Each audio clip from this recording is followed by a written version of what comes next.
I'm Ta-Nehisi Coates. I'm a senior editor at The Atlantic. It's an honor to be here. I was just saying when we were outside, I came to New York 3 months before 9/11 in July, and then it just sort of happened out of nowhere. And so to be here 10 years later, it really just brackets my experience. 9/11 framed my entire identity as a New Yorker. And so when they told me they were putting together this panel, I really leaped at it. So it's just an honor. I'm going to do a quick introduction, and then we're going to try to go till about 9:20 or so, which will leave us about 20 minutes for questions from the crowd. So to the far left, we have Joe Daniels. Joe, and I saw Joe and Joseph. What do you prefer? Joe. Joe, okay, Yes, all right. Absolutely. Joe Daniels is the president and CEO of the National, and is it September 11th or September 11th? It's really your choice. Okay, all right. I just want to make sure I'm getting it right here. Yep. I'm going to say September 11th Memorial and Museum. He directs planning, construction, and development for the memorial. Before coming to the museum, Mr. Daniels worked for the Robin Hood Foundation and McKinsey & Company. In 2009, Joe was named as one of Crane's New York Business 40 Under 40. Michael Arad, who's Arad? Am I saying that right? Okay, all right. My name is Ta-Nehisi, so I'm really sensitive to these things. I'm just trying to make sure. I have no right to mispronounce anyone's name.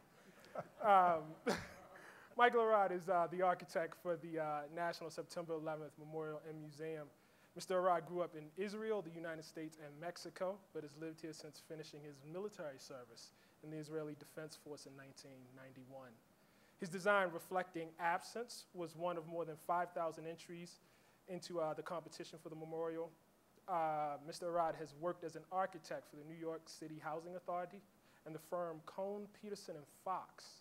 Mr. Arad summed his hopes up for the project by saying, and I love this, he imagined, quote, people standing together, turning their back to the city and facing this memorial and hearing the leaves rustle.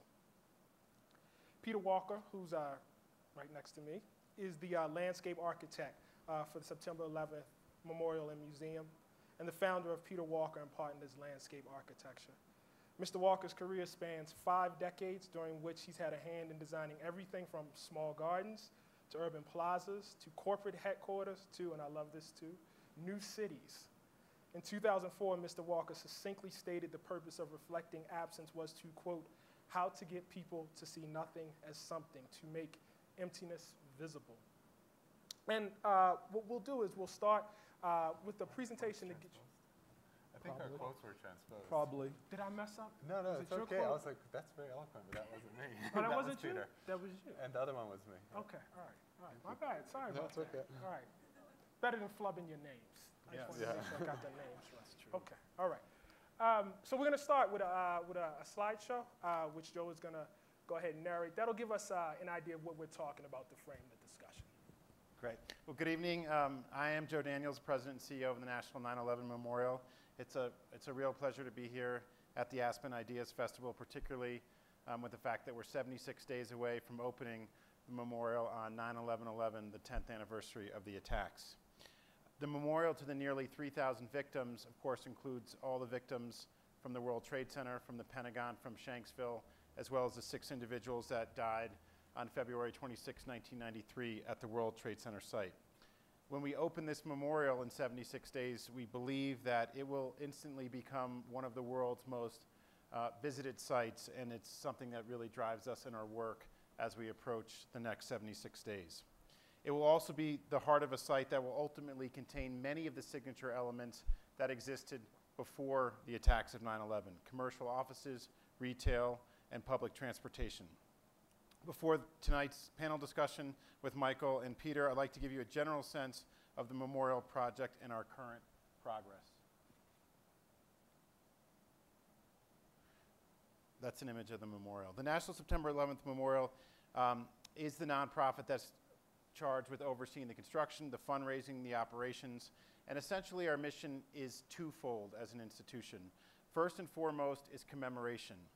In honoring the nearly 3,000 people that were killed that day, we acknowledge that they were the everyday mothers and fathers, brothers and sisters, sons and daughters, and husbands and wives who made up the fabric of this country. who did on that day what most of us in this room do every single day, which is simply to get up in the morning and go to work. More than 400 of them were first responders who died as heroes performing their sworn duty, rushing into rather than out of harm's way. The victims of 9/11 hailed from 93 different nations. The oldest was 85 and the youngest 2.5. And as important as commemoration is, we also aspire to educate the millions of people who will visit each year through a museum that we are building that will not just tell the story of what happened on the day, although that is an important component, but will also recognize the events as are part of a greater story, one that, as events like the passing of the 9/11 health bill or the killing of Osama bin Laden shows us, is not yet fully told. Although on the 10th anniversary itself, which is 76 days away, we will open in a commemoration ceremony that will be inviting the tens of thousands of victims' family members that span across the country and live around the world. Expect the President of the United States to be there, many others who made this memorial happen. That's a private, families-only event. The next day, 9/12/2011, is when we open to the public and we'll start inviting the millions of people that we expect to come and visit. So being 76 days away warrants looking back in terms of how far that we've already come. This sketch that you see behind you was created by the man sitting to my right. Even before plans were formalized to create a tribute at the World Trade Center site, architect Michael Arad imagined memorializing the Twin Towers with two voids that would sit ripped out in the Hudson River. This was a sketch that Michael did in 2001 before there was even a design competition. An idea perhaps that was physically impractical to realize, creating these cutout voids in the Hudson, but that served as the basis for a submission to the formal memorial competition, design competition, which was held in 2003 and 2004. And this is an early model of the voids as they were envisioned in the Hudson River. Michael's design, entitled Reflecting Absence, was selected from more than 5,000 submissions, 5,201 to be exact, received from 63 different countries, the largest international design competition that has ever been held. All but the final rounds of the competition were judged blind by a jury that included a widow of a 9/11 victim, prominent artists and architects, and Maya Lin, of course, who was the winner of a similar competition for the Vietnam Veterans Memorial. Michael, at the time, was a 34-year-old, then unknown architect, no longer unknown architect working for the New York City Housing Authority. The final design, created with world-renowned landscape architect Peter Walker, emerged through subsequent planning and coordination with the other projects on the WT site, which Mayor Michael Bloomberg, who serves as my boss and the 9/11 Memorial Chairman, has called, quote, perhaps the most complex and concentrated construction project that has ever been undertaken. It calls for two reflecting pools set in the very footprints where the Twin Towers were and featuring the largest man-made waterfalls in the country. Around the perimeters of the pools are the names of the nearly 3,000 victims inscribed in bronze. More than 400 oak trees line the surrounding plaza, planted in bands, much like an abacus, such that viewed from north or south, they look like a natural forest, but from east or west, they create arches that mimic the Gothic arches that ring the Twin Towers' bases. The trees are swamp white oaks, chosen by Peter and Michael for their vibrant fall coloration. Annually, the leaves of the trees will turn near the September 11th anniversary commemorations. The plaza itself, which is essentially an 8-acre green roof for the 9/11 Memorial Museum exhibitions, which will be housed at bedrock in the Twin Tower footprints below the memorial pools. Visitors will enter the museum through an above-ground pavilion set between the two pools and designed by the Norwegian architecture firm Snøhetta. The glass and steel facade of the pavilion is designed to reflect the pools and the trees differently throughout the day, creating a unique experience for each visitor. This animation, which I'm showing, demonstrates how the memorial will fit into the fabric of Lower Manhattan. I thought we could just take a minute to watch it. It really conveys how the entire fully developed World Trade Center site with the surrounding commercial buildings will come together once the towers and streets and sidewalks surrounding the memorial are complete. You can see the two reflecting pools occupying the very site where the Twin Towers stood. The 8-acre green space is the 8 acres of where the Twin Towers were. The pool to the north on your left is the North Tower where Tower 1 was. Pool to the south is where the South Tower stood, in the building in between those two pools is the museum pavilion. This is a shot of the south pool. The first drop of water is 30 feet, and then the water descends in an inner void, another 15 feet or so. And as I said, the names of the 2,982 victims will be arrayed around the pools. And Michael, a little bit later, will talk about how the names arranged around the pools are organized. That's the museum pavilion building. And those two tridents are steel structures that were recovered from the site and installed inside that glass atrium. They'll be lit at night and serve as a beacon for visitors to know that they are at the authentic site where the events took place. So as we're 76 days away, many of the elements of the memorial are in place. The rendering that you see on top is clearly a rendering. At the bottom, you can see that the two pools are in place. They're fully framed in concrete and steel and granite. The museum pavilion building occupies the space between the two pools. As I said, the pools are fully framed in steel, and at the top is the rendering. Many of the trees are now put in place. The waterfall, which is in this rendering, is the south pool, has been tested, and in this image, the water is running. The museum pavilion, you can see, is fully clad in glass and steel, and it's really a dramatic comparison between the rendering itself and the actual image, which in this case, and it doesn't often happen, is that reality looks better than the rendering. As I spoke about the two steel tridents, you can see on the inset picture on our left, those were the tridents that were the steel columns that rang the two Twin Tower bases. Two of those tridents, which were recovered from the site, have now been placed within the atrium. They're currently wrapped with construction protection, but once we get to 9/11/11, that protection will come down. They'll be lit at night and again serve as a beacon for visitors.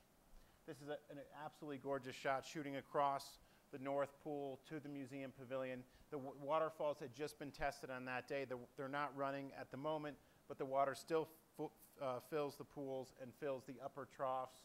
And you can see the museum pavilion across with the trees in front of the pavilion's glass. Around the perimeters, almost all of the bronze panels, there's 152 bronze panels, 76 bronze panels surrounding each pool, have been put in place, and this is the panels that bear the names of the victims, and they are, as I said, almost completely installed. 161 trees have taken root at the site. This was such an important part of the design, this notion that this is a memorial that, of course, recognizes what happened here, the lives that were lost, but the notion of bringing new green life back to the space was important to the designers. And we have 161 trees, and already when you drive down the West Side Highway in New York and you look to your left or to your right, depending if you're going north or south, to see these 160 trees in place gives a sense for people that life is coming back. The public has not set foot on this space for the last 10 years. We'll have that opportunity on September 12th, and seeing those trees is a major part of what will be a major part of the experience. Finally, I just wanted to mention that one thing that separates this memorial from almost any other memorial, in fact, I believe any other memorial that's ever been created in the country, is how the names are arranged. And this idea really is credited to the designer, Michael Arad's notion of how do you reflect the names arrangement properly. If you think about other memorials around the world that talk about victims' names individually, they're either organized alphabetically, sometimes they're organized chronologically. It was Michael's intention to organize the names around the meaningful relationships that people had with each other, essentially a names arrangement that reflected relationships that the victims had with people in life. So we have on this memorial best friends that work together, fiancés with different last names, people that worked at a trading desk for years, brothers and sisters. The way that this is done is that the names are organized by those relationships. This is just one small example. This is the location of Mark Joseph Calaio's name. Mark lived in Tribeca with his wife June and their 2 children, Delaney and Joseph. He was the senior managing director at Cantor Fitzgerald, where he had recruited his brother Stephen to join him as a broker. He had also helped his brother-in-law, Tom Petticini, find a job at Cantor. And you can see that the names of these 3 men are inscribed together in bronze among the 658 employees that Cantor Fitzgerald lost that day. So that notion, when the next of kin and the families of these individuals come here to see those meaningful adjacencies brought together, inscribed in bronze forever, was such an important intention of Michael's, and we were able to implement that intention by going out to all the next of kin of the 2,983 victims. We received 1,200 adjacency requests, and through the painstaking work primarily of Michael and his team, we're able to satisfy each and every one of those adjacency requests, which brings that added level of comfort to the families when they come on the 10th anniversary and beyond. So just quickly in closing, when the eyes of the world turn to the World Trade Center on the 10th anniversary, our aspiration is to deliver a memorial that this entire nation can be proud of, one that both is a tribute to the past and is also a place of hope for the future. Thank you, and I'd like to invite Michael and Peter to join me. Oh, you guys are already here. To answer any questions you have. Here we are. Excellent. It's beautiful. It's beautiful. I wanted to pick up on 2 things just from your presentation. I had all these questions, and then as you were talking, a bunch of other questions flooded me. I know that there was some degree of struggle over how the names would be organized and how they should be reflected. I'd like to broaden that out and ask, when you're trying to create a memorial, something that will be for the ages, for generations beyond us, after us, how do you balance all of these, I don't want to sound crass, but competing interests? You have the Port Authority, you have victims' families, you have the city. You talked about the cosmopolitan nature of the people who died. How do you balance all that at the same time, trying to get through the original vision that you had in that sketch? One thing that was very important to me when arranging it was not a question that I had an answer to when I started this process. And it was really only as a finalist that I began to struggle with it. And this was in 2003, 2004. And I suggested this idea of meaningful adjacency because I thought there's an immense number of relationships that I could never be privy to. But if we could find a tool, a conduit, for all of that information to come into the design of the memorial, it would enrich it with meaning and would instill individual stories into that arrangement. And so I described at the time to the LMDC, the Lower Manhattan Development Corporation, this idea, and I called it meaningful adjacency. And the idea was that you would look at a panel and it would look like a random array of names. They wouldn't be arranged alphabetically or with any heading, but there would be a secret arrangement, a secret constellation of meanings that people who knew these people would immediately grasp when they walked up to the panel. And more important, and just as importantly, when the general public would come to the site, there would be a way to convey that information to them, and how that information might be conveyed, whether it was through a printed medium, through an audio guide, or through a video guide, wasn't that important. As long as that meaning was sort of embedded in the memorial, that meaning could then be teased out by future generations. And when you look at 3,000 names, it's daunting. It's hard to relate to that. It's almost, it just becomes a statistic. And how do you take that number and make it a personal tragedy? And I think it's through the individual stories that you have the ability to convey that. So I imagine somebody coming up to a panel and listening to someone's recollection, someone recalling their child or their parent. And those individual stories are always going to be relevant to us today and 100 years from now. And that, I think, is one of the ways that you can enter into that, into the meaning of that day through those personal histories. And did everybody immediately get it? No. So in 2004, I proposed this idea, and it was rejected as being impractical. Mm-hmm. And it was actually one of the issues that aroused the most opposition from family members was how the names would be arranged. Whether or not we would have waterfalls or trees was almost immaterial to a lot of family members. What was really important to them was how would the names going to be arranged. And the arrangement that we had from 2004 through 2006 basically took this idea of something that would look random and turned it right on its head. It made it completely random. And that was a really tough moment because in some ways it was the most equitable solution. And arranging the names alphabetically made no sense because, we had people who had an association with the North Tower who would end up in the South Tower. We had people with exactly the same name, first, middle, and last. And did we would first have them listed responders twice. wanted to be grouped together? Wasn't that another Yeah, issue? and first responders wanted to be recognized separately. And it wasn't until 2006 when Mayor Bloomberg really took this on personally and suggested that we group the names in 9 broad categories that reflected where people were on that day, whether they were in the North Tower or the South Tower or on Flight 11 or Flight 93. But then within each group, and some of these groups have over 1,000 names, we would have what would appear as a random array, but in fact would be open to that meaningful adjacency. And it was a tremendous act of courage on the mayor's part, and it was tremendous effort on the memorial's part to then reach out to all the families and solicit all that information. And yes, we played a big part in arranging these names, but if it wasn't for the mayor and the Memorial Foundation, none of this would have happened. Peter, I hope you don't take this the wrong way, but I wanted, with your 5 decades of experience, which is on your bio, so I think I can say that. I wanted to, we talked on the way over about the difference between doing a memorial years after the event happens and doing it immediately after it happens. Can you talk about the challenges of going right out and memorializing something when it's still raw? Well, I think Michael has mentioned one of those things, because if this were done 10 or 15, 20 years from now, I don't know whether the random thing could have happened. I mean, the people would be gone. Some people would be represented. Some people wouldn't care. And, things change over time.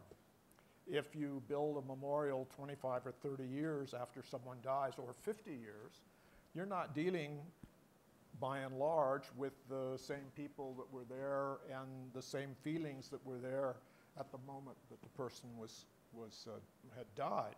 I mean, in the Roosevelt one's a perfect case. Roosevelt had left some preferences of how he would be remembered. And the family wanted to follow his preferences, and his preferences were very modest. But the world didn't think of him modestly and demanded something much larger. And it went on and on and on, and even after there were 3 competitions, actually, won by 3 different people, finally the winner had to wait 20 years to build it. And it was built still over complaints from the grandchildren of President Roosevelt. So it's a different dynamic when you go later and later. The way it's been described, historians have described it, is often you have to say, is the memorial being done for the people who are the most immediately engaged, or is it being done for the country?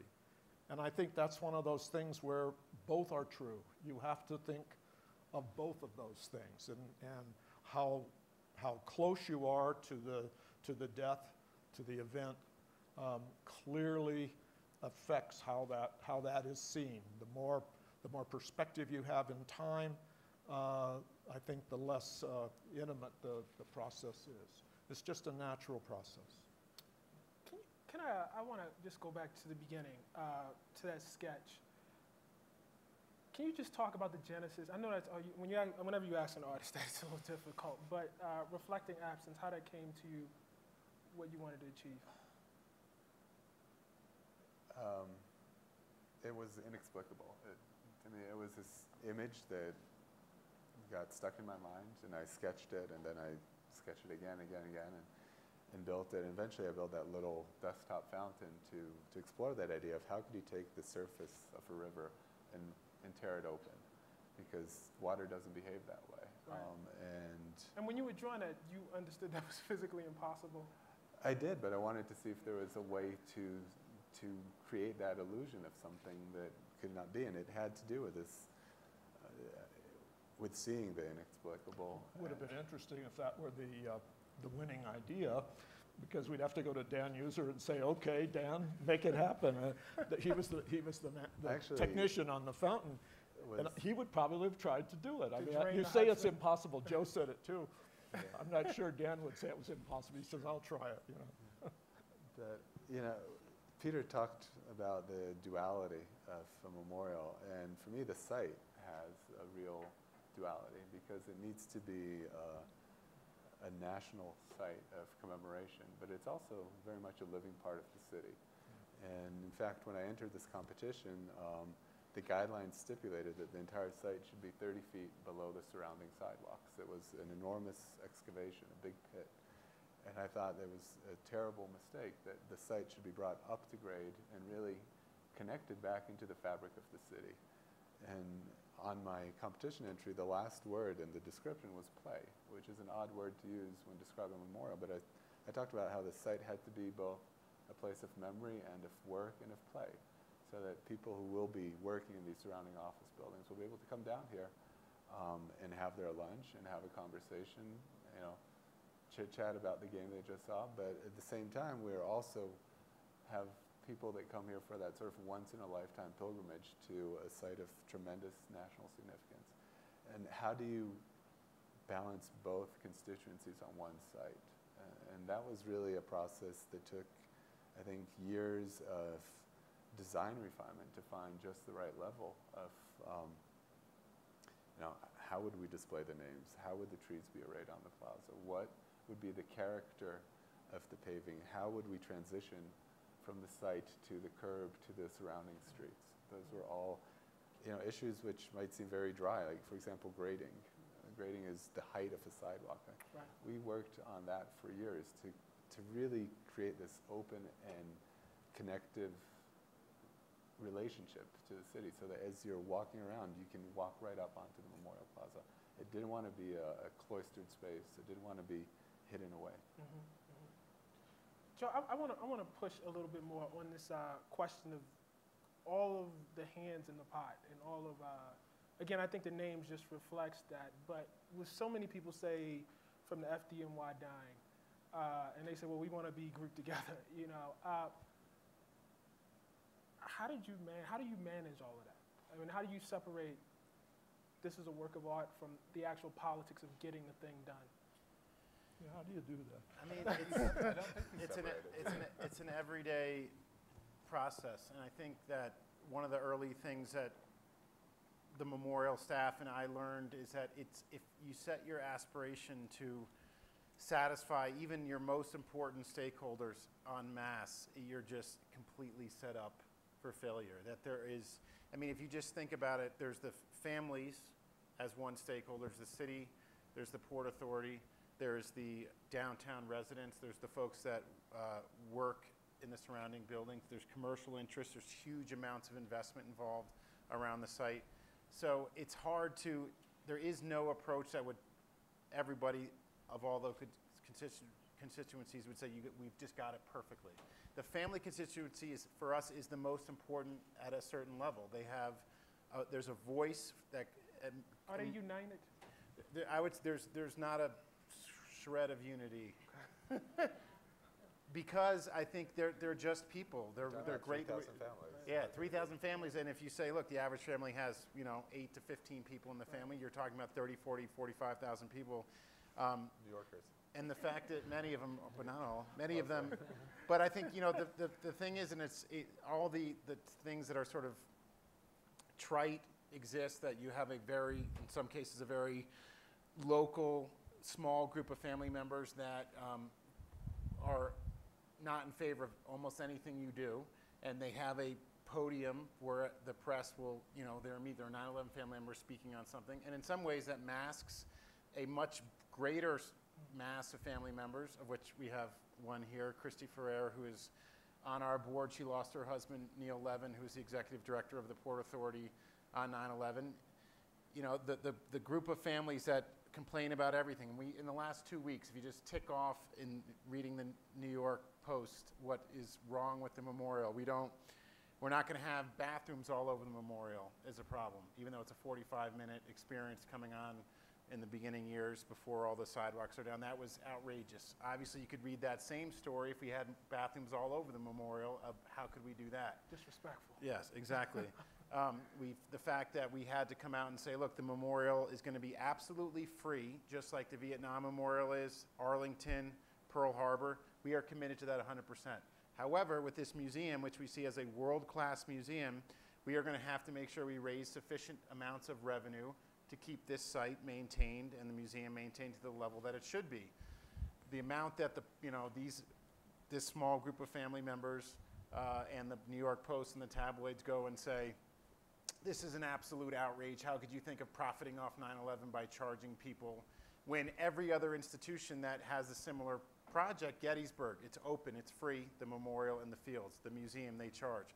Oklahoma City, the memorial outdoor with the chairs is free. The museum, they charge. So it's just the fact that the cauldron of Ground Zero and the World Trade Center and the memorial is set up in a way that it almost gives you the freedom to step away from your constituencies at times, rely on your board members like Christy Ferrer and the other 10 family members that sit on our board, and just make the right decisions that you think are right, and not overly worry about the reaction, because to try to satisfy everybody is almost impossible. If I, Yeah, go ahead, one thing is you can't obviously satisfy everybody. There's no design solution that's going to meet everyone's. But I found that understanding the angst that is behind a lot of the disagreements is critical. And Christy can tell you that she's spoken to me a number of times, and we haven't agreed, but I've always listened. And I think that's an important part of it. There are parts of the design that can be modified in a way that perhaps the person that's arguing with you can't imagine and you didn't imagine. But as a result of this process, it can be modified to address that sort of underlying need. I think the names arrangement was one of those issues where we found a way to give a voice to a lot of people and to bring the meaning that was important to them into the arrangement. Another area where the design changed as we move forward was the corner, and you can maybe click back to one of those slides, of the pools. We presented the design, and the Mayor's Office of People with Disabilities expressed concern that although the name panel was very accessible to somebody in a wheelchair, that view of that secondary void that is in the middle of that reflecting pool, where that water sort of disappears into a bottomless abyss, was not visible to somebody sitting in a wheelchair. And they argued that whether you were seated or standing, you had a very different experience of the memorial. And we kind of pulled our hair at, like, how are we going to solve this problem? We tried to modify the panels to create view corridors, but anything we did looked tacked on, added sort of after the fact to address this issue, and it didn't really work. And then we had this sort of eureka moment of let's chamfer the corner. And by chamfering the corner, we brought a viewer much closer to that inside edge of the weir where the waterfall starts. I'm sorry, so say it again. Can you repeat? So if you look at the corner, instead of coming to a 90-degree, Okay, gotcha. we cut the corner and created this sort of chamfered corner with two 45-degree turns. Okay. And what that did is it brought viewers much closer in. Okay. And we brought that to them, and very proud of the new design that we felt was very organic to the shape. We rediscovered the fact that the towers themselves had chamfered corners, and there was kind of an unintentional allusion to that. And we said, if you look over your shoulder, you can now see that center void. I said, well, we want a frontal approach. And at that point, you're sort of, tearing your hair out. But then we thought, hey, we cut it in plan, let's cut it in section and have that corner of the pool kind of jut out almost like the prow of a ship. And what it did, it allowed us now to take the names and wrap them around the corner, whereas before we had 4 discrete walls of names surrounding each pool, and they kind of ended and then started as you turn the corner. Now we actually had a closed ring of names, which poetically was much more meaningful and beautiful than what we had before. And and if you just look at it as a piece of sculpture, as a form, I also think it's a much more successful resolution of that corner. So that came out of a process that was very difficult and challenging. And we, I'm sure Joe was tearing his hair out at the time, like just solve this problem. But we were given the opportunity to find that appropriate design response. And it takes time to synthesize a response that answers all of these needs and is still within the grammar and the language of the memorial, because we could have found a solution to the problem, so to speak, that would not have been organic to the design overall. And you know, this may sound a little off given that the project is reflecting absence, but one thing I wondered about the memorial, and you know, maybe the museum will deal with this, was the question of, were you ever worried that the notion of loss would overshadow the entire meaning of 9/11? Because I think one of the other things that came out of 9/11 is the notion of, and I won't say New York resilience, I won't say America, I'll say human resilience, and the ability to survive it and keep going. I wonder if that was a question at all in you guys' mind. I think it's an excellent point, and I think that the story of what we refer to as 9/12, how the country and the world came together in the aftermath, is such an important positive legacy of 9/11 that it is really, it's going to be a story that's told in the museum for sure. But even the memorial itself, I think its most important power is in its draw to take people from around the world, different, race, class, economic strike, political affiliation. They are going to come back together here at Ground Zero. This is the very spot where, as you know, there was a big debate last year about whether there not should be a mosque at Ground Zero or not, and lots of different opinions on different sides. As the mayor said, Mayor Bloomberg said, those firefighters, and we have some incredible images that are going to be in our museum of people streaming down stairwells, and then these young firefighters going the exact opposite direction, just there's eyes caught in a camera as they ascend upstairs, everybody else is going down. Those firefighters, which executed the largest rescue operation that's ever been conducted in the United States, did not care about who they were saving. They cared because they were people, and there was Muslims, Jews, Christians, every part of the spectrum. So I think the story of this memorial is that it's going to draw these people together in a way that's extremely meaningful and reinforce the idea. I mean, I remember, and my wife, who's here somewhere, there she is, remember that there's an incredible feeling right after 9/11 of, we lived near the West Side Highway, and strangers would just come out. These were neighbors that we lived next to for years, didn't know each other. We'd be on the West Side Highway, and people would just be cheering for these rescue and recovery vehicles, first responder vehicles going down the West Side Highway. There was a feeling of unity that I, in my life, had never, ever experienced, and it was absolutely incredible. And and this was written about a whole bunch, isn't it a shame that that sense of unity didn't last? But that's not America. I mean, America is vigorous debate and arguments, but it's comforting to know that when the times require, we do have this capacity for this limitless compassion for one another. And part of the message for the museum will showcase just scores of things, hundreds of things that were done. A school in Columbia, South Carolina, through a penny campaign, raised $500,000 to buy a fire truck to replace one that was destroyed in New York City that still patrols the streets of New York today. The amount of people that streamed in to work on that recovery pile for 9 months, many of whom are sick now. I mean, that's a story for the ages. And I think that this museum and this memorial will understand the loss of the day, but it will also really emphasize how we came together in the aftermath. Yeah, my own experience, I was living in the East Village and witnessed the attacks. I was actually on Fulton Street when the first tower came down. My wife was working downtown, made our way home, and by the time we got back, they were both gone. And our entire neighborhood was cordoned off for a few days, sort of south of 14th Street. And I remember, biking around late at night. I couldn't fall asleep. This was 2-3 days after the attack. I made my way to the West Side Highway. Probably saw you there, but I ended up actually at Washington Square Park late at night. It must have been like 2 in the morning. And I came there by myself, and there's a fountain in the middle of that park, and people were standing around that fountain. There must have been a dozen people there. And I think most people came there by themselves. Maybe they came with another friend. And nobody said anything, but the moment I walked up to that fountain, I felt like I was part of a greater group. And I didn't realize at the time, but it was an incredibly formative moment for me, because it was that moment of like, I realized that I had to face what I had seen, not that I couldn't face it alone, that I had to face it as part of a bigger group, as part of an assembly. And that really drove this design. I really see this as a place of assembly. This is the kind of memorial where you might come alone but not be alone. And I think that's key to confronting that day. I think for me it was impossible to come to terms with what I had seen by myself.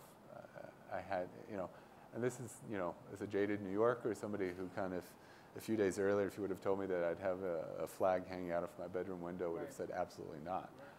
But it was a very transformative event, and it made me realize that you have, if you wanted to view the future with any sort of optimism and hope, you had to do it with others. I believe we have about 20 minutes left, so I really want to open the floor for questions. I'm sure there are many, and we have a mic walking around. There we go. Are the chamfered corners being used in the design? And if so, is every corner chamfered? Yes, it is. All eight corners are actually. 4 at each pool. Both pools, yeah. And yeah, it's kind of, design is an interesting process because you have this sort of moment of creative impulse, of creation, but then there is a sort of evolution that takes place, or all these external forces kind of act on it. So it's both, I like to joke, it's like both an intelligent creator and evolution at the same time.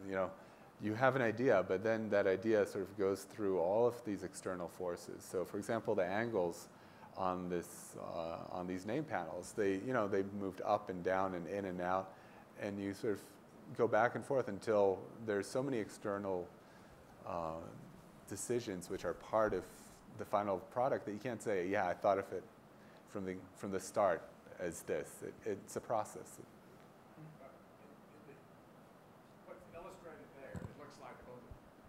What is illustrated there, it looks like only one, the one that is facing us is No, chamfered. all four.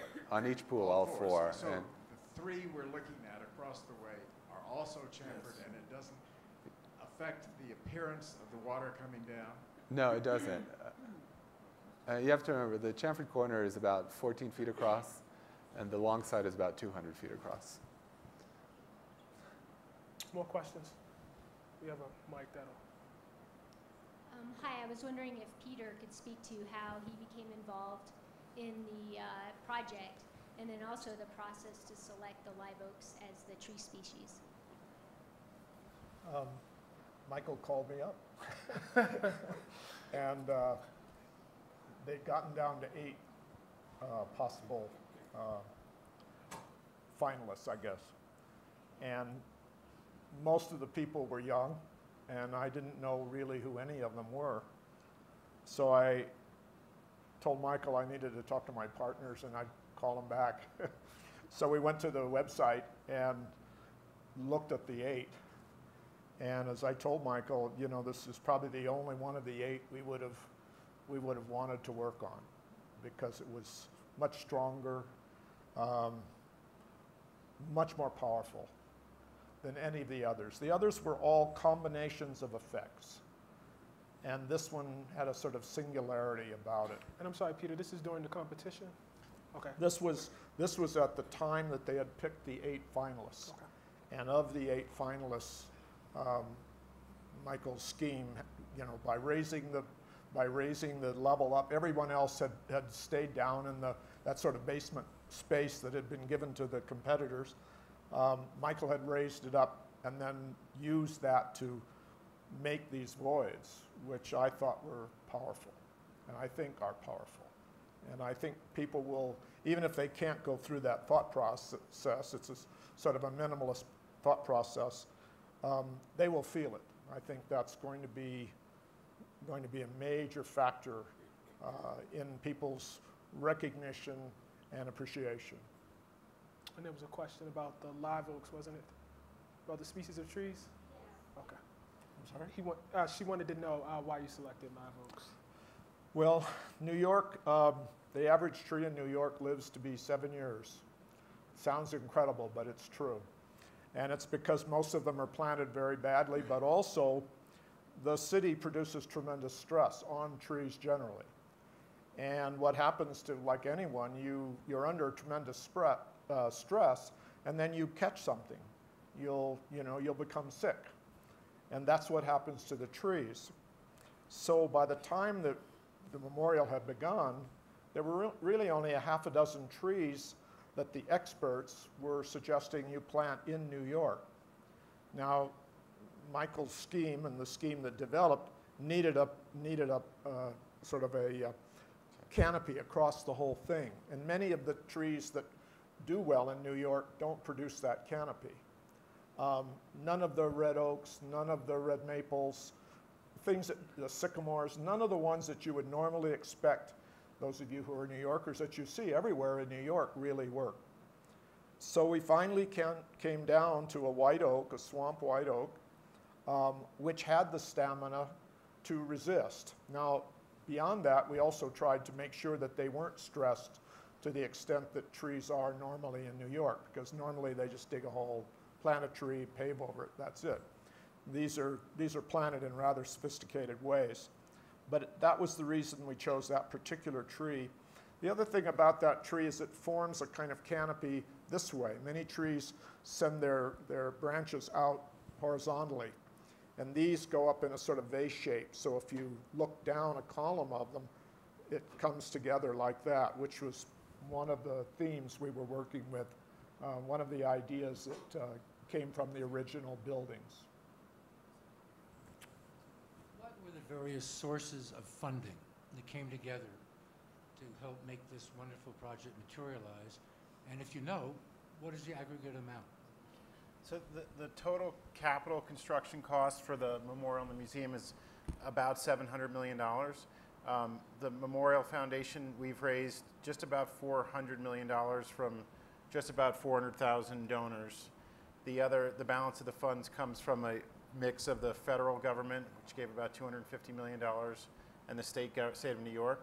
So it's a pretty good example of a public-private partnership, both from the 400,000 donors, your very low dollar donors, up to our largest gift, which was $25 million. Many of the major corporations that gave were financial services corporations because in terms of losses of individuals, that hit their industry hardest. We also have examples of companies from across the country that have given, and we are about 95% of the way there. So I'm hoping before we leave tonight, we can finish that. No, but we're getting there. They will be passing among you. Lock the doors, please. Can we get a mic over here? Oh, I just had a quick question over here. Oh, did somebody else have it? First of all, I have to say this whole thing is absolutely unbelievable, and the minds that are behind this, it's just hard for us to even conceive. So we can't wait to come see it, and I think you all just did an amazing job. So thanks for adding that. But I had maybe an obvious question to most people, but who actually owns the site?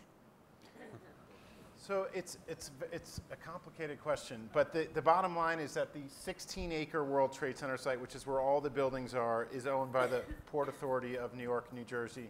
The 8-acre site upon which the memorial and museum are being built is currently owned by the Port Authority, but that at a time in the very near future, a land swap is going to occur, where the last building to be taken down, which was called the Deutsche Bank building, which took many years to deconstruct floor by floor by floor.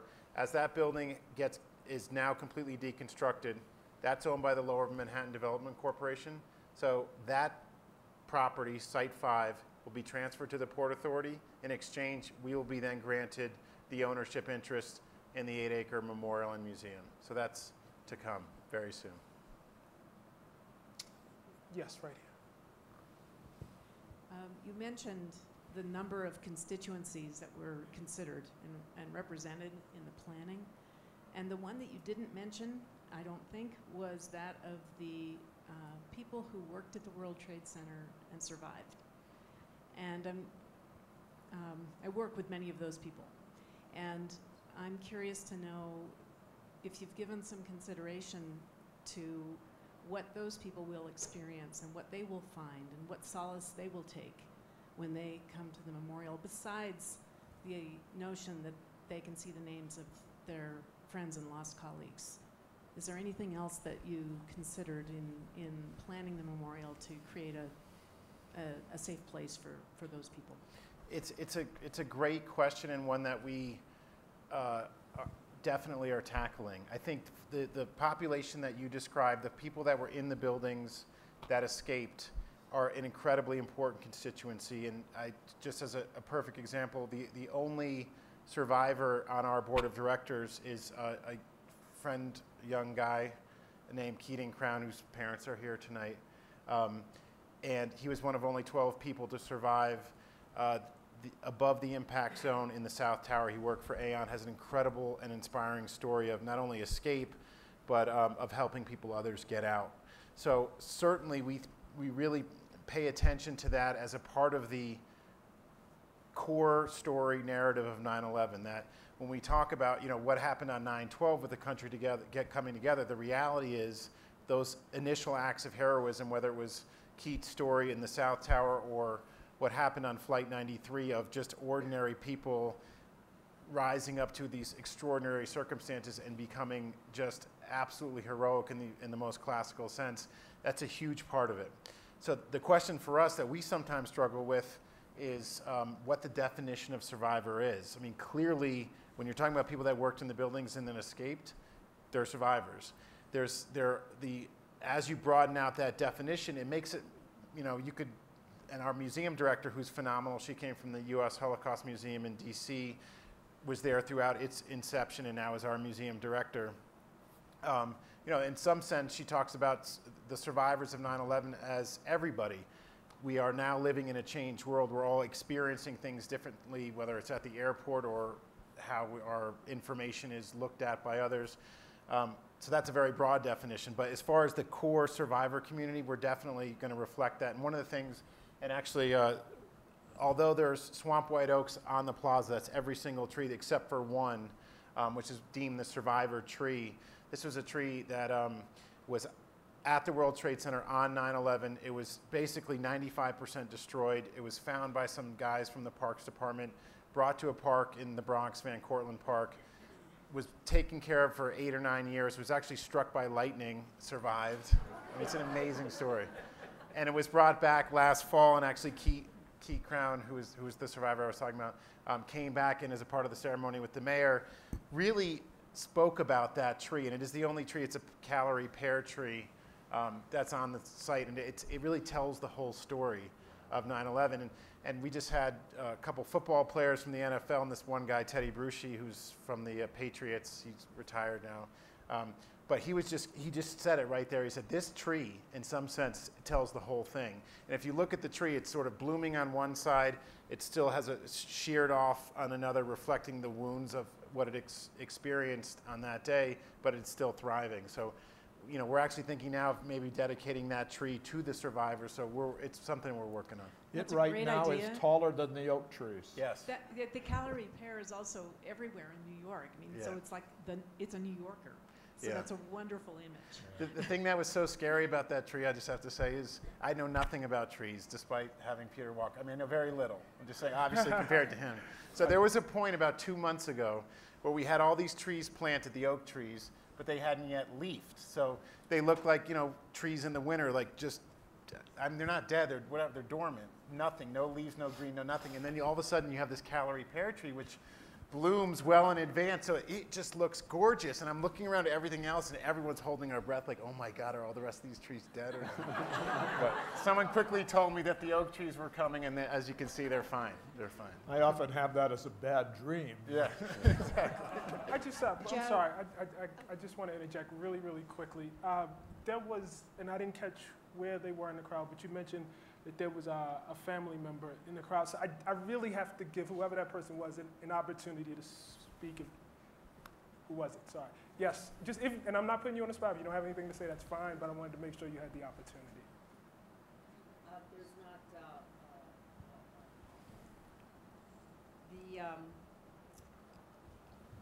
I guess what was interesting about my experience is Mike Bloomberg is an old friend, and right after he took his job, his place as mayor, he called me up and he said, "Can I lean on you?" And I thought, what could I possibly do for you? He said, "I need you to be the representative, my liaison to all the family members."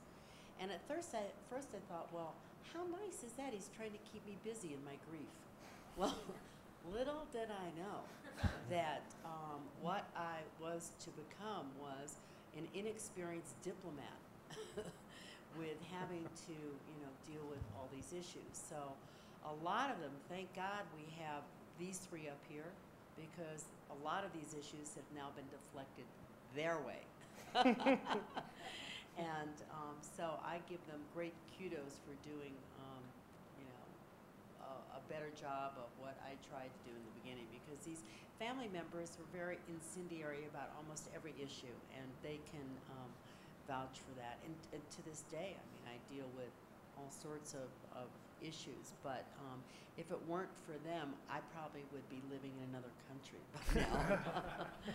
And they've done a marvelous job. And now my job, what's interesting about what Mike has asked me to do now is to raise money. And so there are not a lot of people when a 9/11 widow calls upon you that can say no right away, particularly if they know Mike Bloomberg's going to be the next call if they say no.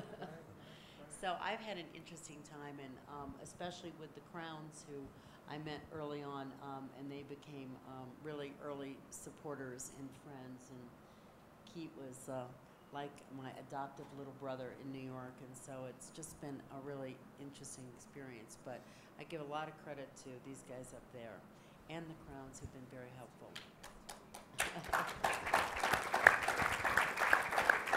I think we had 2 questions, and then we have to close out. So I think we have here and here. So we'll go here and then My here. question is, what happened to the little church that survived?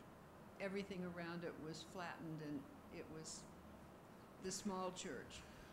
The last piece in the puzzle is that church, the Greek Orthodox, the church that survived. Yes, That church is doing fine now. it's still.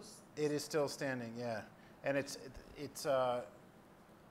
still, that was a church whose yard was filled with debris and lots of St. Paul's? Yeah, St. Paul's. And today it still is a beacon for people who come visit now, and still provides a lot of comfort and peace to That's lots actually, of people. it was the sycamore trees in that churchyard that I wanted to have on the Memorial Plaza that we were unable to plant. It's a beautiful space.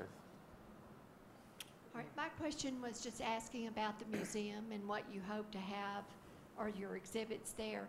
I know when I went to visit 9/11 after the fact, there was a museum, and I can't remember the name of it, but it was right next to the Natural Science Museum, and it was sort of dedicated to 9/11, and it showed the building. There was a do loop of film that showed the building of the World Trade Centers and some other things that were in there, and I just wondered what your museum would entail. The museum itself, which opens 1 year later from this anniversary, will be, our aspiration is that it's going to be a world-class institution that really focuses on 3 things. One, of course, is preserving the history of what happened on that day. And there's many challenges about creating a museum so close to the event. Some of them are very difficult. We're 95% of the way through our design. A month ago, we get a call, as we all heard, that Osama bin Laden has been killed. And obviously, that's a seminal moment in the history of the arc of 9/11. So we're scrambling around with my museum director to make sure this gets fit in and we tell this part of the story. But the advantage of creating a museum now is that the most powerful way to tell a story is through the first-person account. The people that actually experienced it and recorded either through us or at the time what they felt like, what their experiences were, the amount of digital documentation that exists from the day is going to make for a very powerful experience. So first and foremost, we're going to preserve the history, that tell what happened on that day. But equally as important, we're going to look at questions of why. That 9/11 was not just a singular day, that it was a wake-up call for many, but there was clearly a string of events and a string of occurrences, whether the formation of Al-Qaeda in the 80s in Afghanistan, the Cole bombing, the embassy bombings, a whole bunch of things that led up to that day. is important, including the plot itself. So there's the what happened, the why it happened, and then the third part of the museum will be the what does it mean to live in this post 9/11 world. And we look at the first 9 months of the recovery period, which is pretty specific, but then it goes farther and looks at the big questions of civil liberties versus security, the wars that we fought since then. It gets more into the discussion-oriented part of it, which I think should make for a very active educational experience. In terms of speaking of how do you deal with constituencies, one of the first things that Mayor Bloomberg said to me on this project was that for the museum itself, this had to be a serious educational institution, that we're going to get flack for almost everything we do, and he's been absolutely right about that. One small example, we decided that of course we're going to show the perpetrators, the specific 19 individuals that boarded those planes and committed the acts, which to many seems like a common sense. This was not an accident, this was an intentional act. We're going to show the perpetrators. The amount of flack that we got from the papers, from some family groups, how could you desecrate this sacred ground by showing images of those that did this? At the same time, you don't create a museum about the Holocaust and not identify who did it. But it was a small example of that any choice you make, particularly for 9/11, because we're still so close to the event, is going to be a challenging one. But it's going to be a pretty serious educational institution. This was a great panel. I wonder if anybody from the King family has anything to say to close us out. Again, not on the spot. Crown family. Crown, thank you, Crown. If you don't, it's fine, but I just wanted to give the opportunity if you did.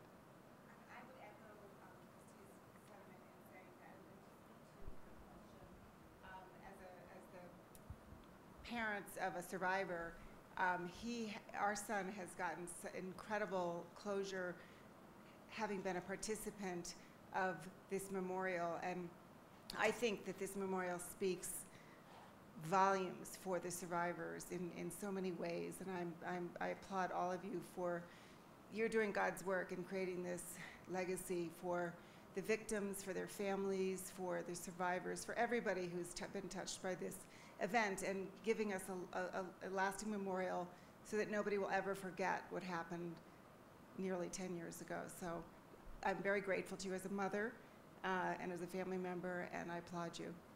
Thank you. Thank you, everyone.